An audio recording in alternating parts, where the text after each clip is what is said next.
Sio kila kitu ambayo unaambiwa, unaona ama unasikia lazima ukifate. No. Jaribu kuangalia katika maisha yako ni nini ambacho kinaendana na wewe na nini ambacho hakiendani na wewe. Hizi vitu ambavyo unaviona kwa wenzako, wacha pia vikumotivate kuangalia ndani mwako ni nini ambacho kiko ndani mwako ambacho pia unaweza kukipandisha ukaweza kukaa katika utofauti wako. We are not the same here on earth. Sote ni binadamu kweli, lakini hatuwezi fata script moja eti mtu ni mkulima sote tukue wakulima. Hapana. Kila mtu ako na utofauti wake. Kuna yule ambaye ni wa mjengo, kuna yule ambaye analima, kuna yule ambaye anasomesha watu, kuna yule ambaye ni daktari. Wote hao wako katika utofauti wao na ndio wanafanya dunia inaendelea kusonga. Kila kitu ambacho kiko katika dunia hii kiko ndani mwako, as within so without. Nje ndani. So chochote ambacho unaona kibaya, kizuri, chote ukiingia into ama ukiinua hiyo vibration ama hiyo energy ndani mwako utakipata. Ukiamua kuingia katika ubaya wako, utembee katika ubaya wako utakuwa ni mbaya. Ukiamua utembee katika uzuri wako utakuwa ni mzuri. Any free will ya kitu ambacho utaamua kina the positive and the negative. Leo hii hata ukapewa advices, hata guidance, hata vitu ambavyo sisi tunasomesha ama umepata mtu anaongea mitandaoni ama mtu anakuelekeza 1 2 3 4 5. Ni wewe uamue kuchukua yale ambayo yatakusaidia na uache yale ambayo hayana manufaa. Hata kama ni guidance, hata kama ni counseling, hata kama ni nini, chukua ile ambayo inaendana na wewe, achilia ambayo haiendani na wewe. Kuna watu mmevalishwa mizigo leo hii, mnainamia miungu mkidhani mnainamia Mungu. Mungu yuko ndani, Mungu hayuko nje yako. Kuna watu leo hii mmejiingiza kwa mashimo ambayo kutoka imekuwa ni matatizo. Maana mmeletewa magonjwa na mwenye leta ugonjwa ameleta pia tiba. So every time anajaribu hiyo tiba yenye anakupa bado inaongeza ugonjwa.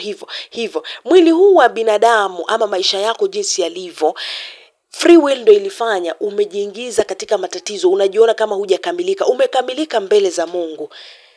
Na kitu ambacho kinakufanya huoni kama hujakamilika ni kwa sababu kuna energy ambayo si ya kwako ambayo umeivalisha kwako. Unaing'ang'aniza iwe katika anga yako. Wakati hiyo energy ndio mfuko wa njia ya wenzako kuja kukutatiza.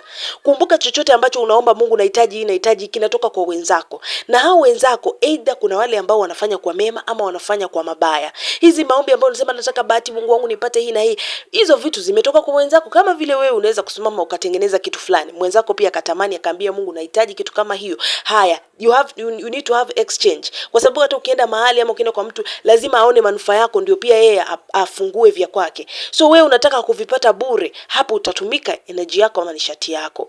Hakikisha ukiwa unaomba Mungu kuwa mimi nahitaji ABCD, pia uwe na kitu ambacho mwambia Mungu akupe kitu ambacho kitavutia pia mwenzako kuweza kufanya nini? Umpatie na yeye akupe. Hakuna kitu cha bure ulimwenguni humu. Na ukitaka cha bure wewe utatumika wewe. Na kumbuka wewe umebeba generation to come. So ujue pia generation yako yote itaishi kutatizika pale. Kuna watu wameishi kwa sababu ya belief, imani iliyo ndani mwao. Unapata imewaingiza sehemu ambazo kutoka imekuwa ni ngumu. Matatizo yanakuja day after day. Ukiambia mtu, we shida yako ni hii na hii, fanya hivi in the physical, anaona ni kama haiwezi, anaona shida yake ni kubwa. No, your problem is not big. Wewe mwenyewe ndio umeona mashida yako, matatizo yako ni kubwa kwa sababu bado unataka kukwamia where the problem is coming from. Jaribu sana uchunguze maisha yako. Wakati huwa naambia mtu kaa chini jiangalie. Kaa chini jiangalie, mimi ni nani?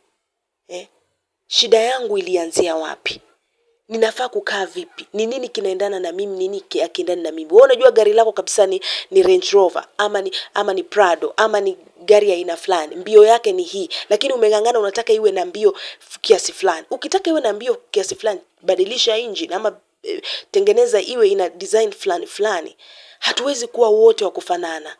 Na kama tungekuwa wote wa kufanana, Mungu angetuumba sote kwa mfanano, yani kila mtu basi kama ni mkulima tungekuwa sote ni wakulima. Lakini no, Mungu aliona wacha niweke hii ili tupate kusonga mbele, because through competition we move ahead. Wazazi wako wamekuzaa wewe, kuna dada ni nurse, kuna mwingine sijui ni engineer, kuna mwingine ni, wote hao wakikusanyika wanapata kukomboa jamii na kusongesha jamii mbele. So please, before uende ufate program ya mtu ama ufate mafundisho ya mtu, jaribu kuangalia ni nini hata kama ni word moja ambayo utapata pale ikusaidie, wacha ikusaidie hiyo. Mengine achia wengine, itasaidia wale ambao inafaa. Usije tu ukafuata tu kila kitu ambayo mtu anakuadvise ama anakuongelelea unafuata kila kitu. Matatizo yako ni wewe mwenyewe utaamua either ujisaidie yaondoke ama uyaachilie. Ukisema utafuata ya mtu huwa anakuona jinsi anavyojiona. That's why huwa anasema mambo ya spirituality, fuata mtu ambaye ana align na wewe. Ukiangalia maybe video zake ama content zake zikiwa zina vari na wewe, ukimfuatilizia utajua huyu atakusaidia. Lakini ukianza tu kuenda kwa sababu unakwenda, utatatizika sana.